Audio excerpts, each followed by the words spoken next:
You're listening to the Foreign and International Medical Graduate Show, a podcast to inspire physicians in the process of immigration to the United States and access to graduate medical education.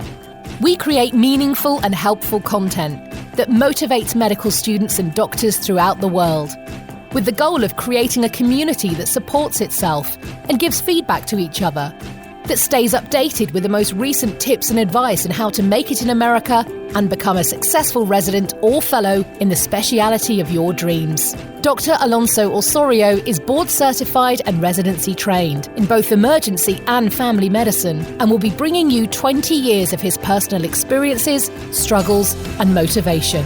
We'll be chatting with people like you to talk about the lessons they've learned along their personal path, how to make an impact, and how we can all benefit from it. Also, we'll analyse the current resources available and how to benefit from them. Thanks for joining us. Please enjoy the show. Hi, guys, and welcome back to the Foreign and International Medical Graduate Podcast. And this is Dr. Alonso Osorio, back again here on a Sunday afternoon in beautiful Florida and connecting, not for the very first time, but for the first time in our podcast with Dr. Daniela Rodriguez Cuellar.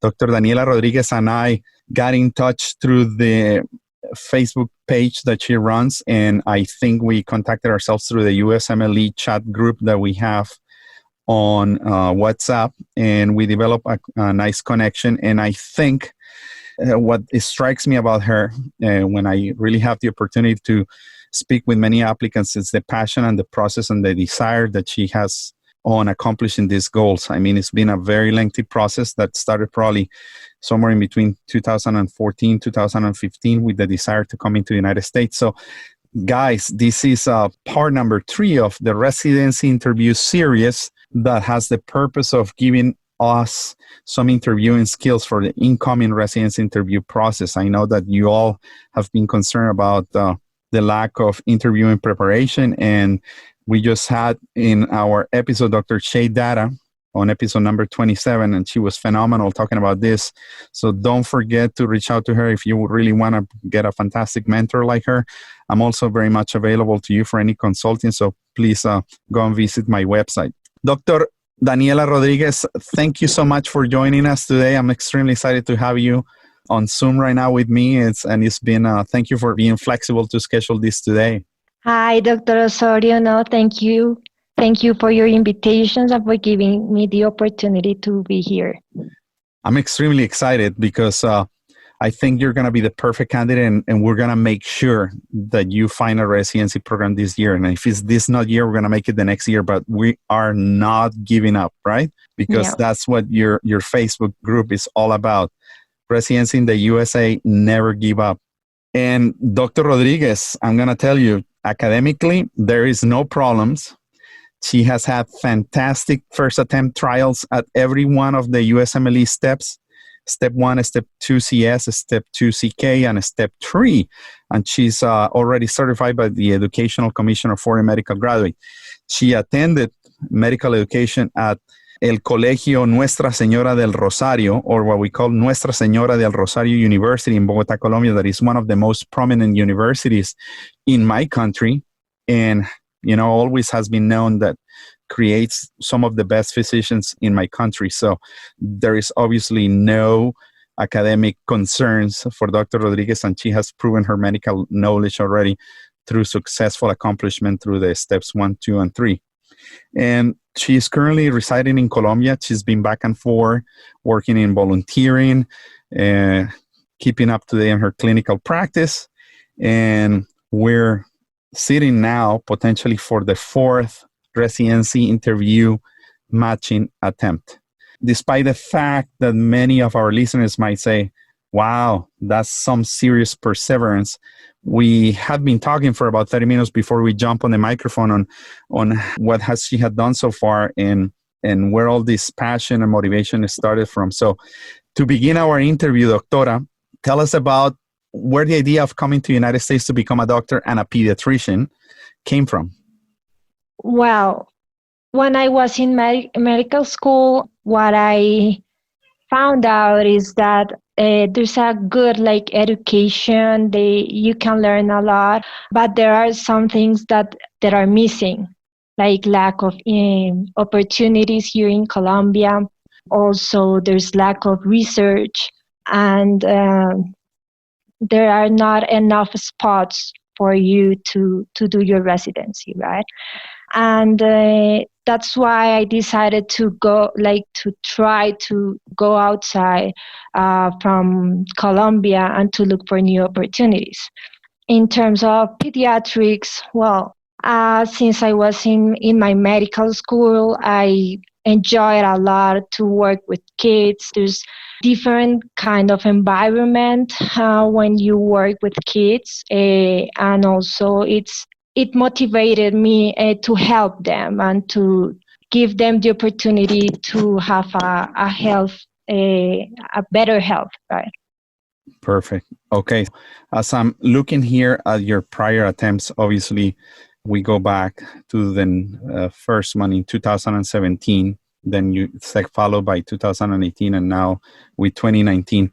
I'm going to be straightforward with you. What do you think it happened the first time that you decided to kind of submit your application for the match? What do you think were your props, the things that you were doing well, and the things that you probably, looking back, thought that were not probably set up from the very beginning? Well, when I started, I didn't ask for help. I didn't have enough information about the match, about all the process. Before I did some observerships there, but I don't know, I didn't ask much to the residents or to the doctors about this process. And I was just like kind of lost. That's the principle, like, what happened. Also, I think that I didn't have enough information about how to do my CV, how to prepare the PS, the personal statement, because here we are not trained for that. For me personal, I didn't know what was personal statement. I didn't know that. And I just started like writing, but I didn't have like information about that, and nobody guided me. That's basically what happened. And that's a very common situation. And I'm going to tell you that's how it went for me. And I'm going to tell you, you're not the only one that is going through this concern. Sometimes you just think that you're just going to wing it.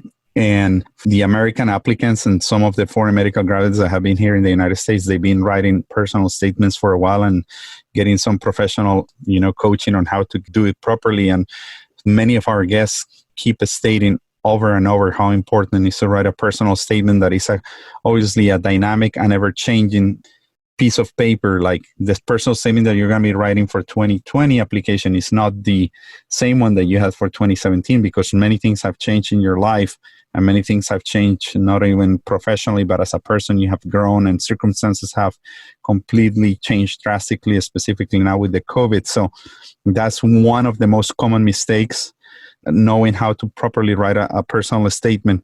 You also said that the curriculum vitae, the resume, was not properly structured. Is that correct? What do you think it happened there? Yeah.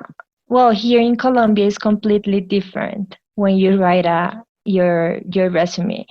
So again, I didn't have like guidance. I didn't have nobody like to guide me and to know what I should write, how I should write. Because one thing is what you have done, but the way you write it and the way you give the message is super important. That's what I've noticed through like all this, what I'm going through. Yeah. So I think that was that, but also I think that I didn't have enough things to offer.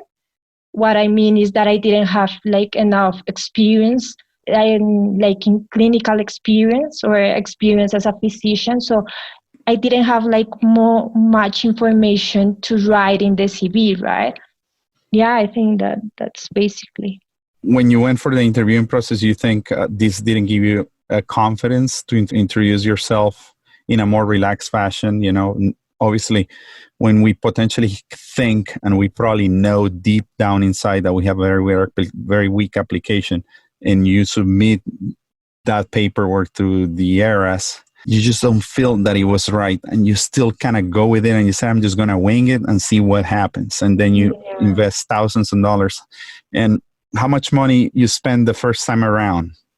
I don't remember, but it was a lot of money. I think it was like, no, I don't remember, like $4,000. I don't even remember, but I know that it was a lot. Yeah. So let's go back to 2017. How many programs did you apply, and did you apply only to pediatrics, or you had other considerations during the first attempt? No, I didn't. There's another thing about that, because I didn't know that I could apply to other programs. So right now it's different, because there's a lot of people that they apply to different programs to increase their chances. Their chances, right? I didn't know that, but I applied to 97 programs. Mm-hmm. Wow. I pretty much did every single residency program in emergency medicine across the country that it was non-DL that was willing to take foreign medical grads. And I'm going to tell you, I think it was more than 135 programs, if I do remember correctly. Many things have changed. I know that, and what struck me the most, Daniela, is when we spoke over the phone, I'm impressed by the path that you have created for yourself called the Road for Success. And she has this beautiful, laid out, colorful, very well written, personal path of a structure on how she has this personal improvement plan that is starting from 2017 and goes all the way across 2020. And she highlights her props and mostly her weaknesses, and she calls them mistakes. As she kept saying, initially she thought that she went in without proper information about what was the USMLE process like for the ERAS.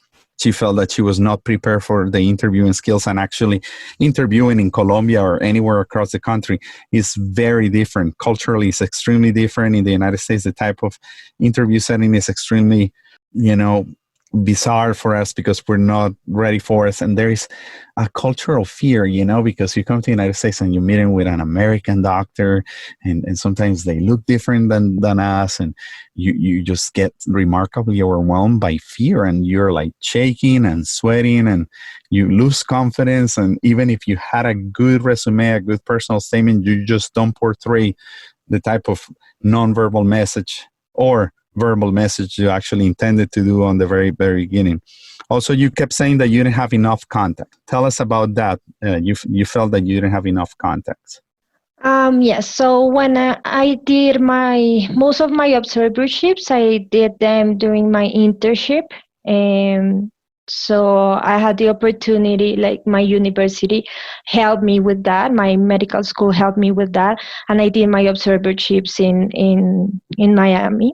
And when I start doing my observerships, I didn't realize that it was super important to have contacts. So yes, I talked with the doctors. Yes, I tried to do my best, but that's it, right? I didn't keep contact with them. I just kept contact with one doctor, and the saddest thing, or I don't know, I was maybe at that moment I didn't have luck, but she passed away, so I lost contact. She died. Yeah, she died. The only contact that I had was her, and then I lost. So then I was like, now what I'm going to do, right? My letters of recommendations were not good. I tried to contact other doctors with whom I did the observership, but they never replied back. And I know maybe they were super busy. There are many doctors that they are not sure to give a letter of recommendation because there is their name there, right?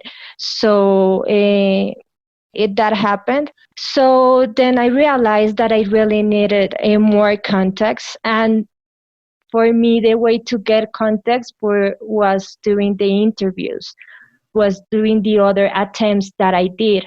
I met a lot of people. I met a lot of applicants who have helped me.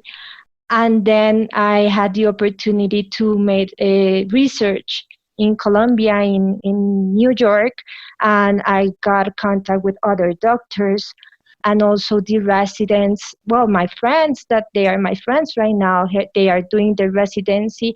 They have helped me also with the contacts. They have helped me with the CV, with the interviews. Yeah, that's the way I've get more contacts, because in the past I didn't have enough. And you know what? Right now, what I've realized is that it's super important. More than your CV, more than your scores, is very important to know somebody can help you. And that's not in only in the US, it's everywhere. Everywhere you need to show like who you are. Yeah. Because if not, nobody is going to believe you. That's sad, but it's the truth. Correct. No, and I tell you the truth. I think having a network that will support you and having some strong letters of recommendations of somebody that can speak on your behalf is rather huge. I see that you did your observerships very early on in 2015, 2016, through the Jackson Memorial Hospital. I guess it was the William J. Harrington Latin American Training Programs. I think it was a phenomenal experience with me, but you felt that the letters of recommendations that you tried to get from them, they were not probably strong enough, correct? Well, I couldn't get letters. Really? I just get the letter that the Harrington program gives to you, but from the doctors, I couldn't. What would you say that is the right way to obtain a strong letters of recommendation? What does it take from an applicant to get a good LOR? You have to show them that you are 100% committed, that you desire to be there. For me, I was lost. Maybe I didn't have the desire and I didn't show the desire enough to them. I didn't know what to do. But now that I've talked to many candidates and residents, what I've noticed is that you have to show them that that's what you want and that you are as good as other residents, as American doctors. And last week I talked with a doctor and she told me I go to the hospital from Sunday to Sunday. If I can go and do the night shifts with the residents, I would go. Yeah. So that's the thing, you have to show them. So she pretty much told you need to commit yourself and expect to do quite a bit of sacrifice. Being there, if it's necessary, 12, 24 hours a day, overnight shifts, getting in touch with people, showing that you actually care, doing the tough hours, spending the money, spending the time, going through, that's what you need to do. Like people really, you need to suffer to obtain a letter of recommendation. It's not that easy. If you want to be excellent, you have to show that you have to behave as an excellent person. Yes, that's a very good pointer. That was awesome. You also kept writing throughout your road to success that you felt that you didn't have good communication skills.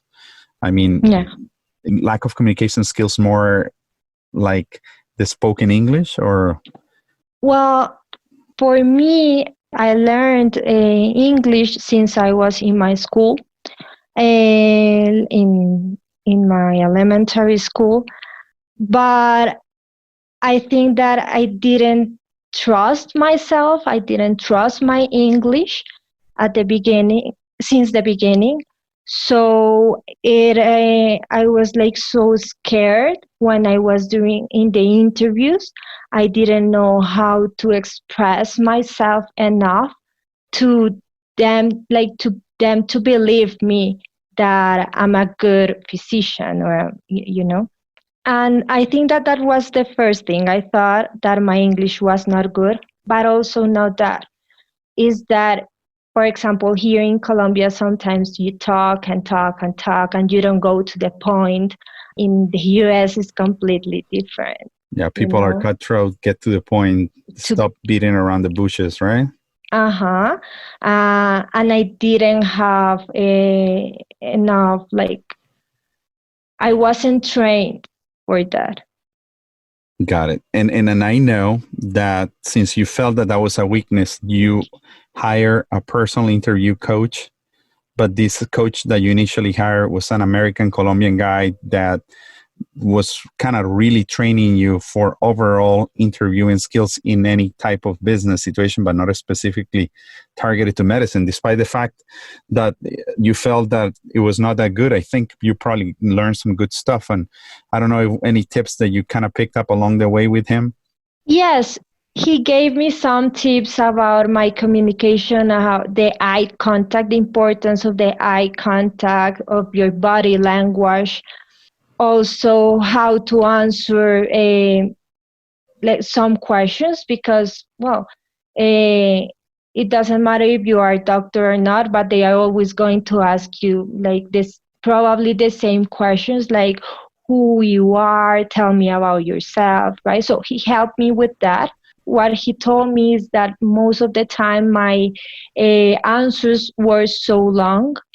So he told me, like, you have to go to the point. You need to give them the message, right? That's basically what he told me. But for example, I didn't know about how to dress up. Really? Tell us more about that. I didn't know. So nobody told me that it was important to use to wear a suit. I didn't know that. To that maybe if you want to wear a skirt, you can wear it, but it doesn't have to be like short. I didn't use a short skirt, of course, but there are some things that you think that they are not important, but for them they are. Mm-hmm. So when I went in my first interview, I used nice clothes, but they were not for an interview. For example, that happened to me.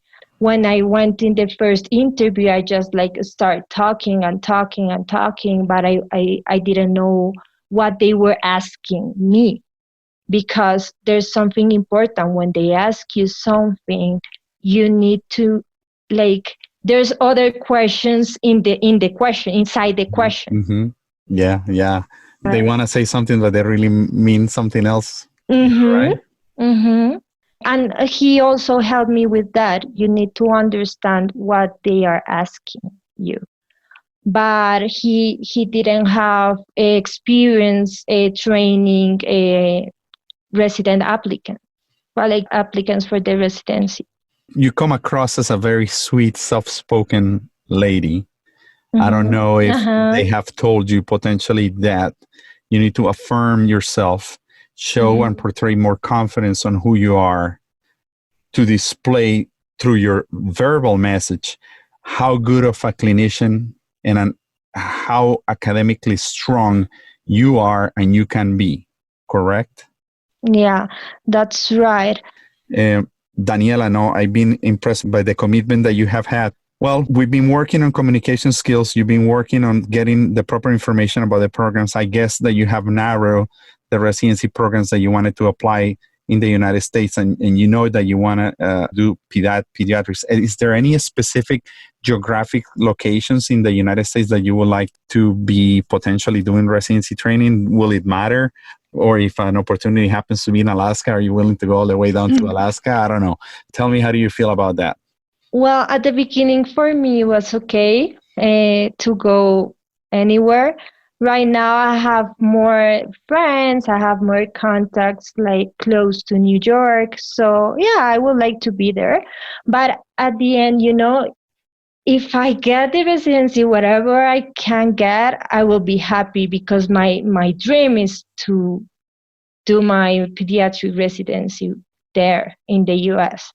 So yeah. How do you think the fact that you have applied 3 times will make you a stronger applicant, or the opposite could potentially affect you for this interviewing cycle? Well, I think that more than a negative thing is a positive thing, because you can show them how perseverant you are. how resilient you are and what you are doing to improve yourself. Love it. I Yes. think that there's no negative thing.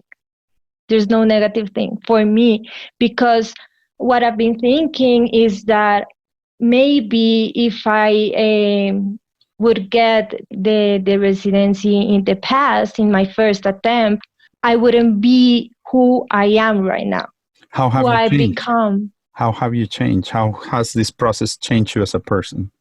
Oh, I've changed a lot. So right now I have more experience as a physician.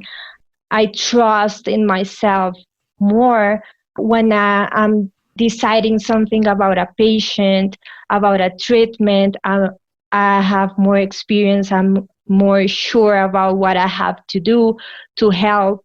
Also, I have been reading a lot to not just improve as a physician, but to improve myself as a personally, right?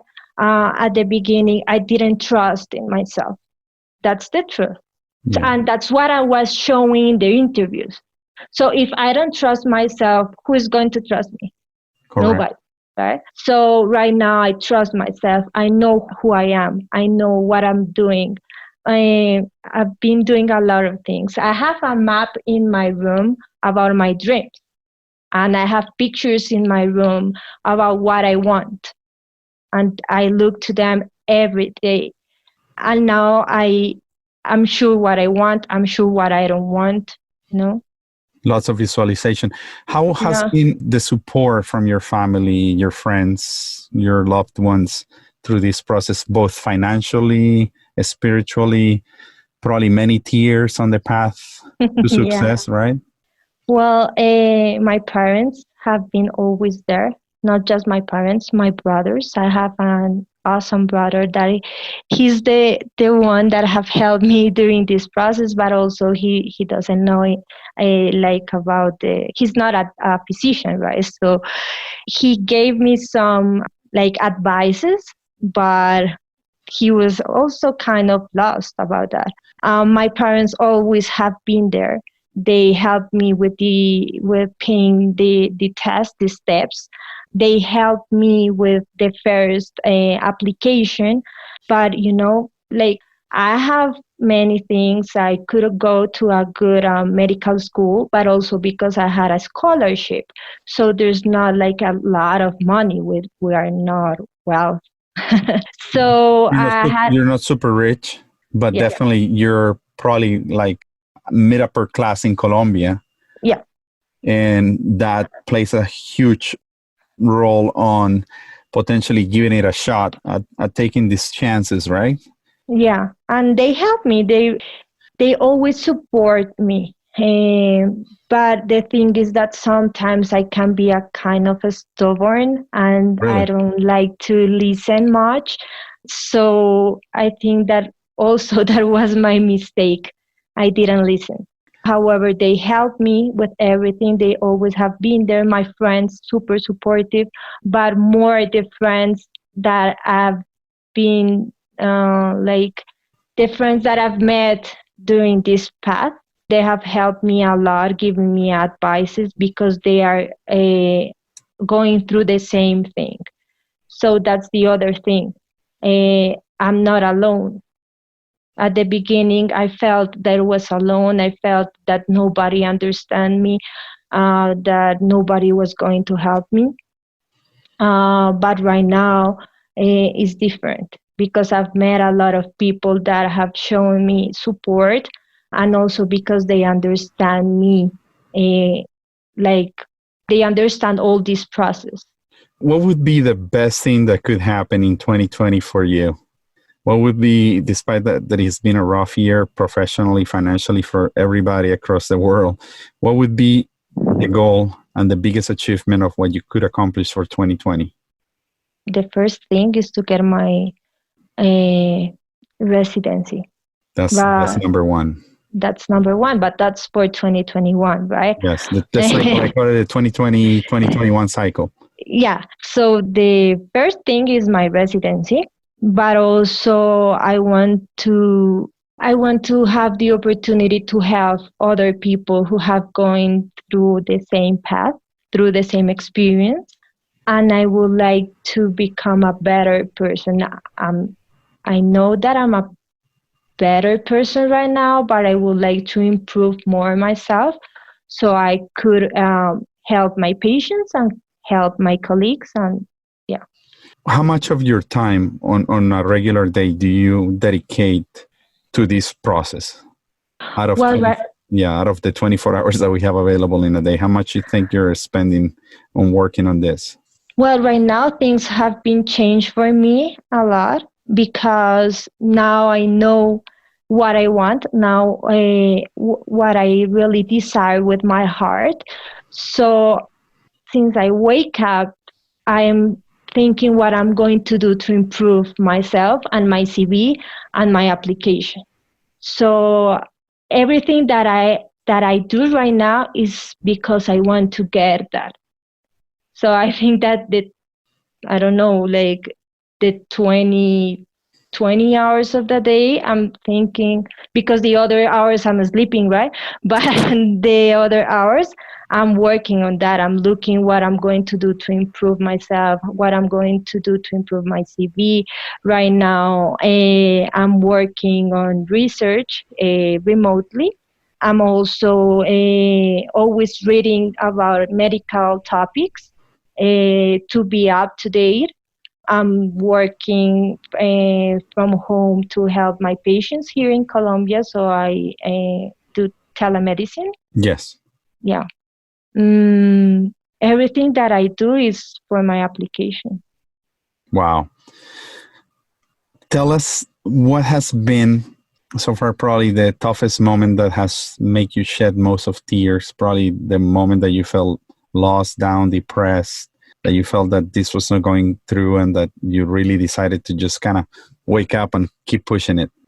This third attempt was the most hard one because I really tried really hard to get this. Mm-hmm. And well, I have many people there in New York and in the US that I would like to be with. But also because, I think about what my parents think about me. And I want them to be proud about me. And it's difficult to tell them I didn't pass. Yeah, it's super hard. And also I have them, also I have my friends here. There's some point that you feel that you are alone, mm-hmm. that nobody is going to understand you, and that you don't have money. Mm-hmm. You don't have money to do more, because I would like to do more rotations. I would like to to go and look for more opportunities. But another thing is that you need money for that. Yes. We have spoken about the financial commitment, and one of our recent guests, he was lucky enough that he had some side gigs and some extra income coming. But I'm going to tell you the truth, at the moment of my life that I needed most of the financial support, my father lost the job that he had had for 20 years, and I had to really literally help myself with a few dollars working here in the United States, literally as an illegal immigrant, cleaning toilets and washing dishes. And, sometimes people are not humble enough to accept it, but I'm not afraid of saying that.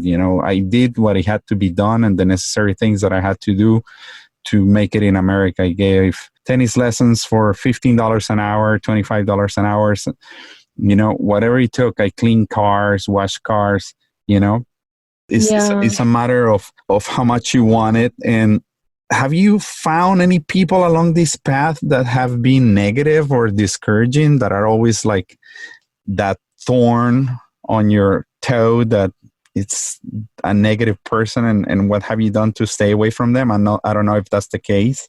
Well, not negative, like there's nobody that have told me like you are not going to get it. No. Uh-huh. But like when you go to the Facebook groups, there's a lot of people tell you have to have a lot of observership, you have to have a research, you have to have a step 3, because if not, you are not going to get it. Mm-hmm. Right? But what I've found in this path is that there's not must. There's not a rule for it. It like each person has done his or her things, and what matters is how you sell yourself during the interview. Oh That's my what God, that's so true. matters. To our listeners, as Dr. Rodriguez just said, the experience, the process is going to be completely Completely different. different for each one of us.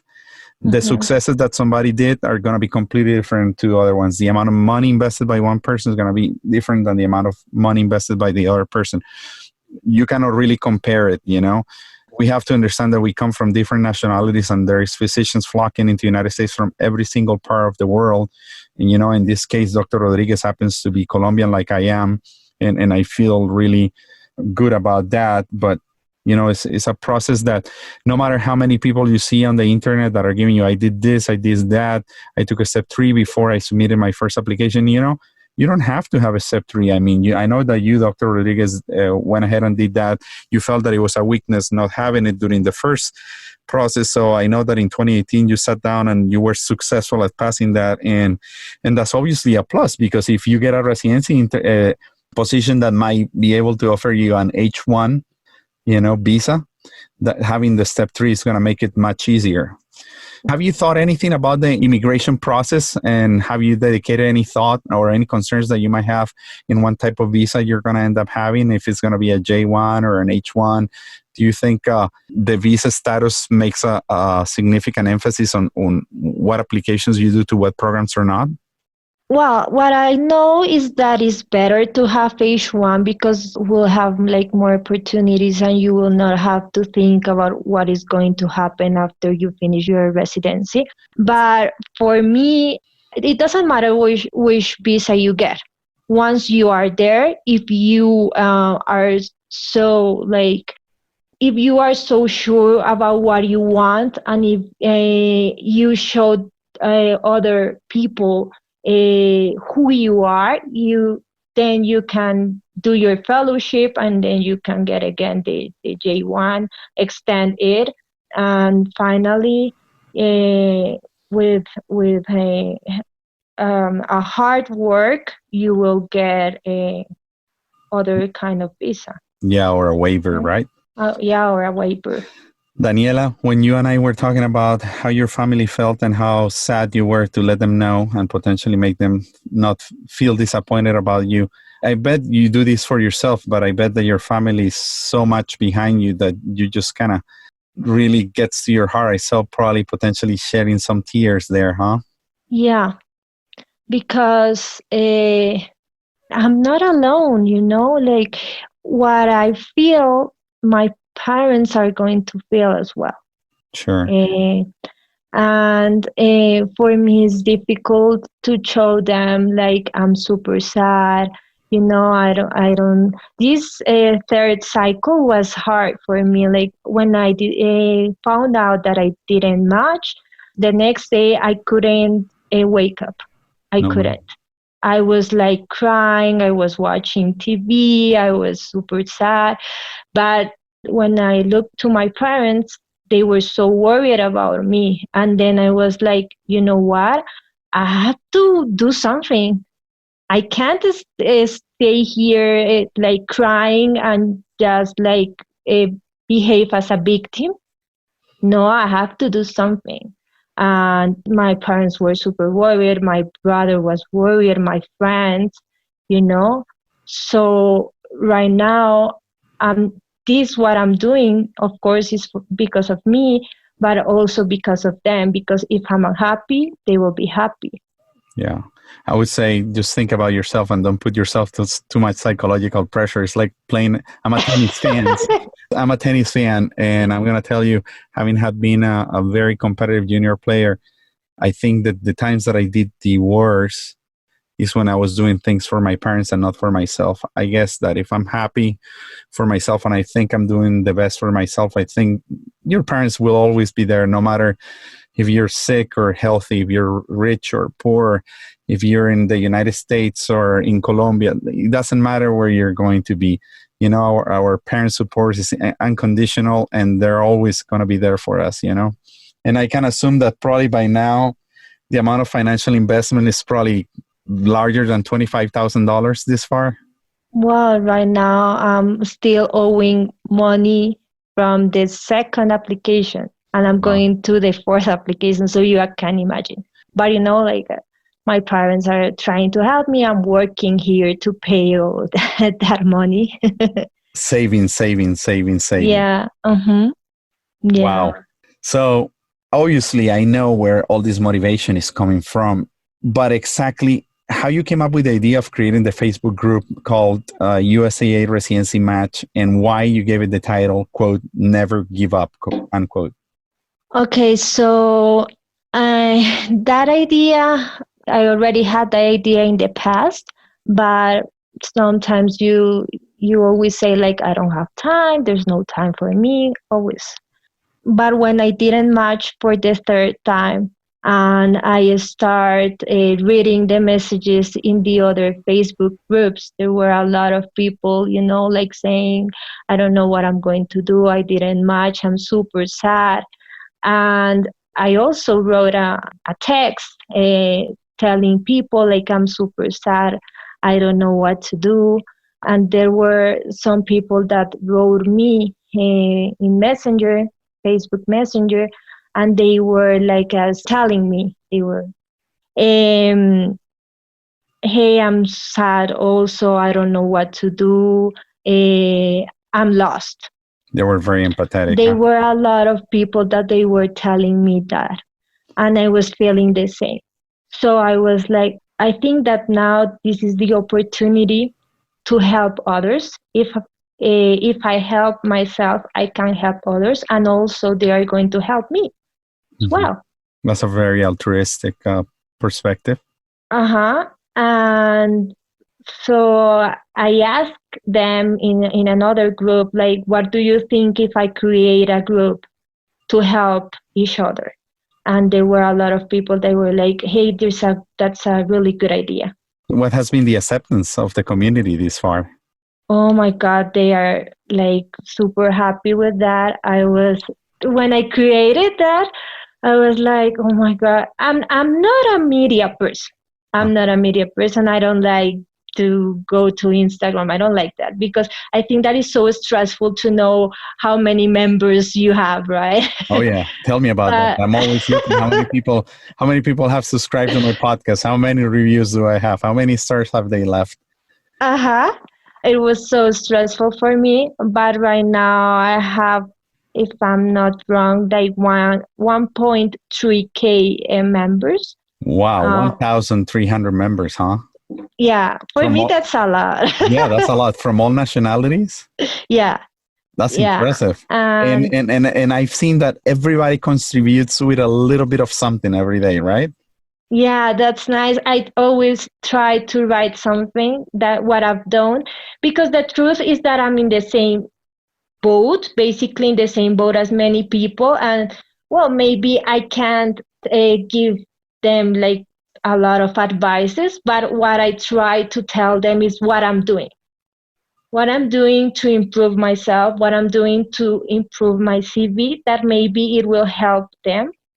And also when I write, there's a lot of other people that decide to write also to help others. So that's really nice. That's really nice.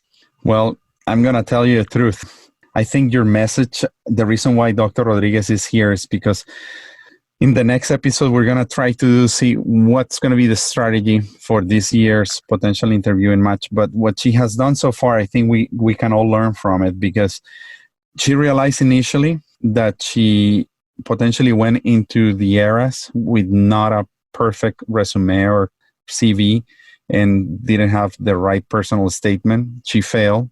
She went back again. She polished herself. She had phenomenal step 1, 2, and then she took the step 3. She did it again, and she potentially saw that she needed to improve her communication skills in English and potentially change a little bit on the dress code. And she was already seasoned with the first application process. She knew what to look for. And, the third time around that she thought that finally was going to be the final break, when it didn't happen, potentially she felt a little bit depressed. So all this just goes to show that once you're on the other side of the pond, what I call it, it's not an easy process, that there has been a lot of financial, personal, spiritual commitment. And when you make it, it's not something that you accomplish yourself. There has many people involved in the process, and that's why we cannot give up. And that's what I keep telling people. And when they contact me, doctor, do you think I could ever make it happen? I say, yes, you will. You just cannot ever hesitate that you're not going to make it happen. And guess what? There is more likelihood that you will actually match than not. And I think it's going to happen for you, Dr. Rodriguez. So I'm not truly concerned about it. I think what we're going to do is probably continue to grow over the 9 to 12 months. And I'll be extremely excited for you if we accomplish your dreams. And I think you will, because I see a passion on your eyes. I would say, my personal advice, just let that passion, because when you speak from your heart, it just comes out so nicely, and I see it in your eyes. And I think it's what it has to come across during the interviewing process. I already know that you want it so bad. Just tell me what is about Dr. Rodriguez that is going to make her a phenomenal applicant, right? And I think it's going to come across, because I see it within you. Daniela, let me ask you a question. You've gone through 3 interview processes. Have you attended any of the night before or the pre-interview dinners? And tell us about what's been the experience like.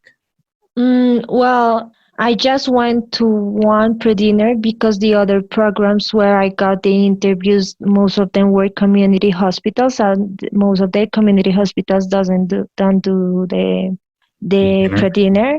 But I had an interview in the second cycle. I had an interview in Nebraska, in Omaha, Nebraska. Oh. And I went to the pre-dinner. For me, it was a little bit weird because I was the only Hispanic there. So when I went, again, I didn't know which kind of clothes I had to wear. We went to a restaurant. They were super, wearing jeans. Super casual. Yeah, super casual. And when I went, they were nice. They were nice, but I felt weird. I felt that I didn't belong to there, because I was scared also about my English, about how to communicate. I was insecure. So yeah, that's what happened in that pre-dinner. What time of the year was in Omaha? October, November? It was December. It was super cold. Pretty cold, snowy. And I can tell you, I know how you felt. They probably took you to downtown Omaha by Market Street. It's super cold, super chilly. And the people are so nice. But I tell you the truth, I agree with you. The way Americans carry themselves for these pre-interview processes is pretty chill. They have jeans, button-up shirts sticking out, just regular, tennis shirts, or they're pretty relaxed. Some of them show up in scrubs. The real deal happened the day after, the morning of the interview. Yeah. What was the day of the real interview for you? Do you wake up early? Do you stay in a hotel? Do you have to drive in? How was it? What was it like? Okay, so it has been different in each cycle.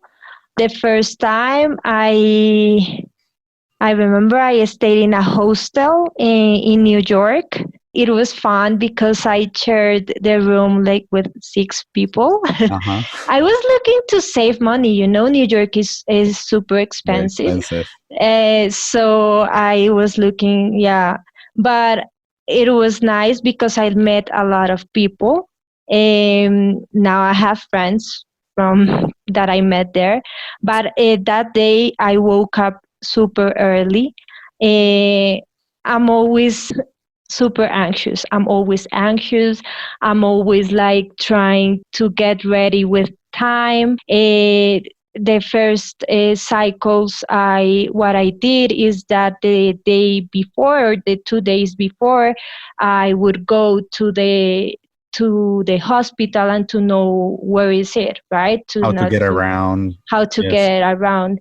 to not be late the day of the interview. So most of the time, that's what I've done. Go the days before to know where is the address and the location of the hospital.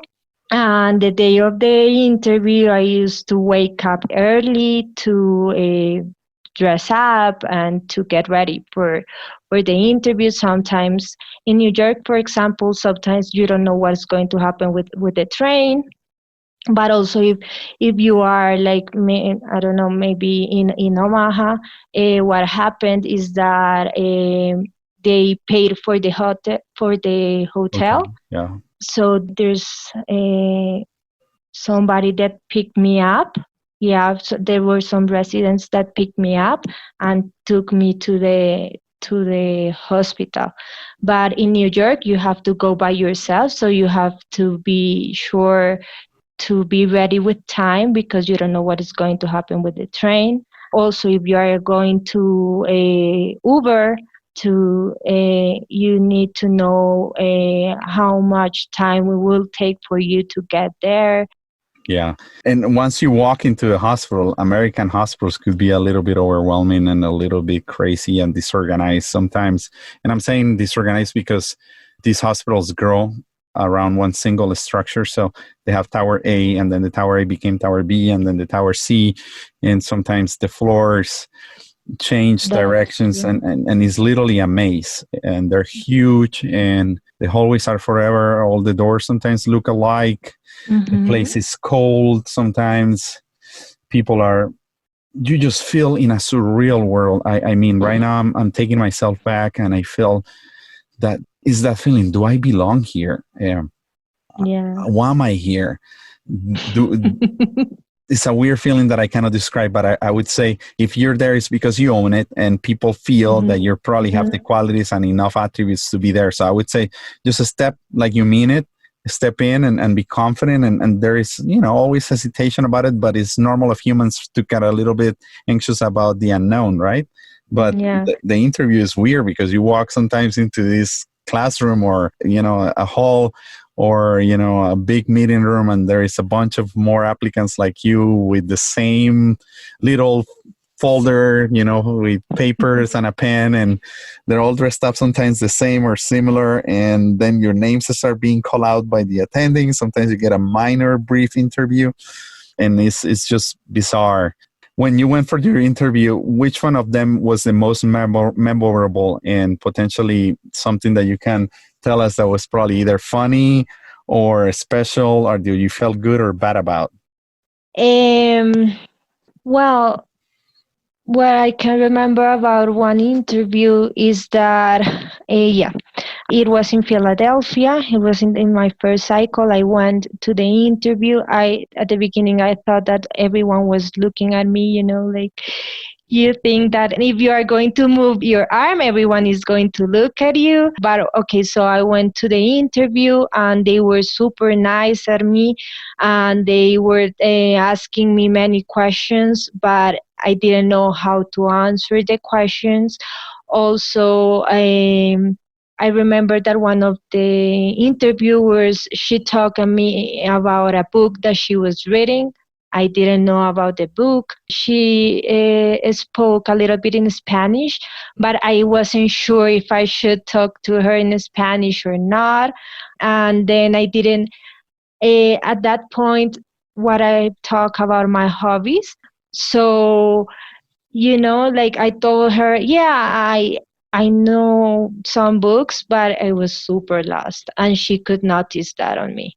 Yeah. Mm-hmm. And the other thing is that most of the time when I have interviews and they ask me, okay, you have questions? Hey guys, this is super important. You have to ask. But you need to ask things that are not in the web page, that are not, that you really don't know. Right? Because that's how they are going to notice if you know about the program or not.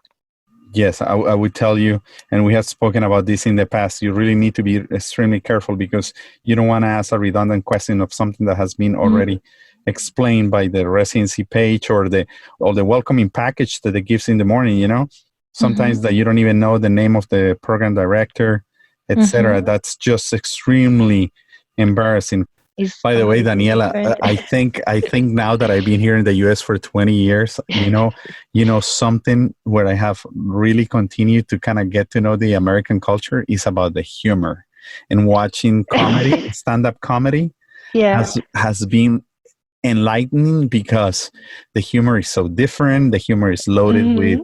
with what is happening in the country politically. Mhm. This country is polarized by race. Mhm. This country is polarized by immigration. This country is polarized in the politics of who's a Democrat or a Republican, and about specific characters in the of the pop culture. So I would say for me, the news about the United States keeps me always kind of involved on what's going on the culture in the United States, and a stand-up comedy and like the Netflix special from any comedian, especially the classic American comedians. I think is a good way to get some just simple topics. And I think you and I had spoken about this is during the interviewing process. It's not to prove anymore that you're academically proficient, because we know already that with Mhm. those phenomenals, step 1, step 2, and step 3, you can make it. You're certified. You pass the screening process. They just want to know that you're just a cool person to work Mhm. with. And that's how you need to sell yourself. I'm a cool lady. I'm Dr. Rodriguez. I think I'm fantastic. I'm great for your program. I'm going to match. I'm going to make the best out of this. I'm not going to be a crazy resident. I'm not going to do drugs. I'm not going to be disturbing. I'm not going to snap. I'm going to Mhm. be on time. I'm going to do my 24-hour shifts, whatever it takes, with no problem. I'm willing to commit, read, educate myself. And not only that, I'm here to have fun with you guys. So I think going to be fine, Dr. Rodriguez. I think it's going to be phenomenal. One more last question. Obviously, the post-interview communication mostly will happen with the residency program coordinator. How important do you feel is having good rapport and communication with the residency coordinator? Because sometimes they could be really brief, really intimidating, and they seem that they're in control and they're really filtering the information. They're passing that information to the program director, correct? Yeah. Um, so I think that is really important because they are the first person that you are going to be in contact with. So the way that you write to them, that you are a nice person, that you are That you have to be aware of they're going to reply back. That's what you mean, the feedback that they give you on the email? not the feedback, but sometimes when you write, they write you that you have to reply them early. That Oh, okay. What Dr. Rodriguez is going to talk about is extremely important to have a good connection with the residency program coordinator and be really prompt and ready to reply to them at a convenient time and not to like keep them waiting forever. You need to be really on top of your game when you try to establish email or phone communications with the residency coordinators, correct? Yes. Yes, you have to, when you reply back to them, you have to be prompt. You have to always like looking in your phone that if you have an email from them, because that's the way that they will notice that you are Interested, that you're that engaged. you are interested in the program. That's basically, and also you can ask them about the transportation. They always look for to help you if you have a problem with your flight, if you have a problem with the bus, the bus ticket and everything. If you let them know what is going on, they are going to help. Well, I think you're going to do fantastic during this residency match. I'm going to bring you over in our next interview to talk about potentially behavioral questions. I want to talk a little bit further about communication skills, questions regarding communication skills, reliability, organizational skills that an applicant, a doctor, or medical student has to have, how compassionate they are, do they have integrity, motivation, emotional control, medical knowledge obviously is there, but sometimes there is some loaded questions on medical knowledge, and obviously questions regarding clinical performance. And one thing that I think is crucial is something that we call behavioral questions that are pretty much designed to bring up the red flags about the applicants. And they concentrate mostly on patient care, professionalism, problem-based learning, and they really want to know if you're a normal person that will stay away from unethical behaviors, and that you will able to perform like a normal citizen of the world during residency program. So I would say that that's going to be the topic of our next conversation. Dr. Rodriguez, this is only the very beginning of this lengthy process. I would say 2020 is going to bring you many other good things. I know we're trying to overcome COVID, but I think things are just going to get better. The perspective is going to be awesome. And we're super excited to bring you back into the next episode probably and talk about behavioral questions and things that you have learned along the path on really tricky questions and things that they might ask you during the interviewing process that might give our listeners some tips of advice. I tell you the truth, I almost cry during certain parts of the interview. It's remarkably motivational, but I think you're doing everything right. I've been here for 20 years. I tell you the truth, have met many people.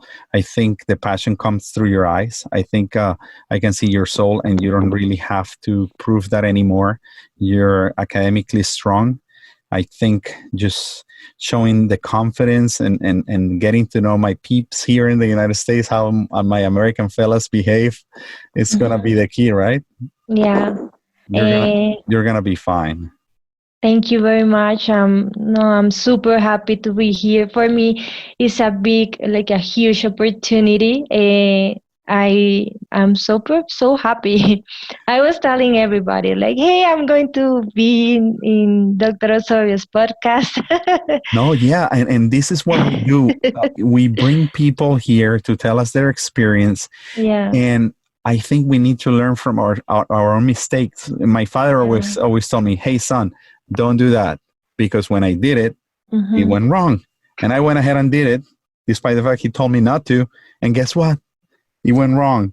So I think the mistakes and the good things that someone else has done, specifically with the experience that you have had, I think you're an expert, and I think you're ready. We just need that one big break, and it's going to happen. Otherwise, I'm just going to be calling them up myself. And this is only showing that it's not about you anymore.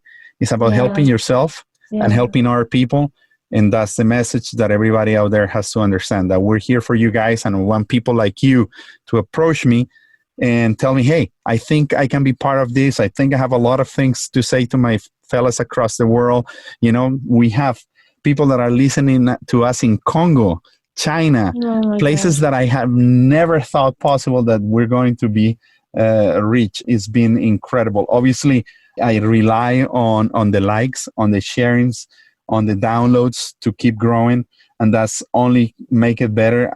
And I want to make everybody aware we're going to be rebranding.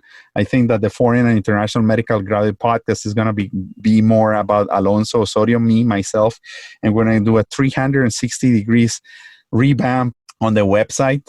It's going to be more responsive, more dynamic, and there is more to come. I actually last week got a hold of a Colombian web designer that is going to give me a whole audio and visual revamp, and he's going to be phenomenal. So that's going to be happening probably within the next 6 months, not anytime soon, but we have reached 5,460 downloads as of today, May 3rd. And it's been super exciting to have you here. And when you talk about countries, I'm just going to mention some of those. It's been phenomenal.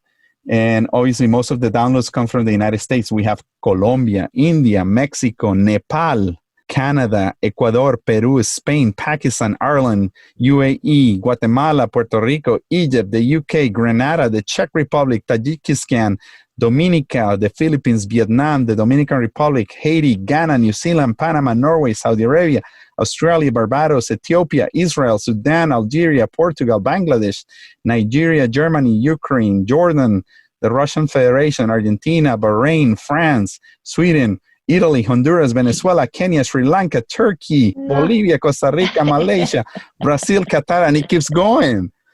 Oh my God, everywhere. I never thought that with 5,000 downloads, I was going to reach so many people. So anyway, that's a lot of talking. For now, we're going to leave you guys. You're my superstars. Please give me some feedback. Reach out to me. Send me an email. Remember, Alonso J. Osorio at fmg-imgcast.com. That's the easy way to get a hold of me. And just feel free to kind of find me up through my Facebook group as well and leave me a message and I'll reply back to you as soon as possible. Dr. Rodriguez, thank you so much and showing your passion through the show. Thank you. And well, I want to tell everyone that they are not alone. They have to just keep trying. If they want to reach me, I will be happy to help them. And also, I want to invite them to be part of my group. Tell us more about it. How get a hold of you through your group? Where do I go to? You can look for it in Facebook. The name of the group is USAResidency Match, Never Give Up. And you're the organizer. Fantastic. So, organizer. Well, I'm going to put it down here, Okay. our podcast link and Dr. Daniela Rodriguez contact information. And let's keep growing this community. Thank you all. And we'll stay in touch, superstar. Dr. Rodriguez will be back next episode, hopefully soon. Okay. God bless you all.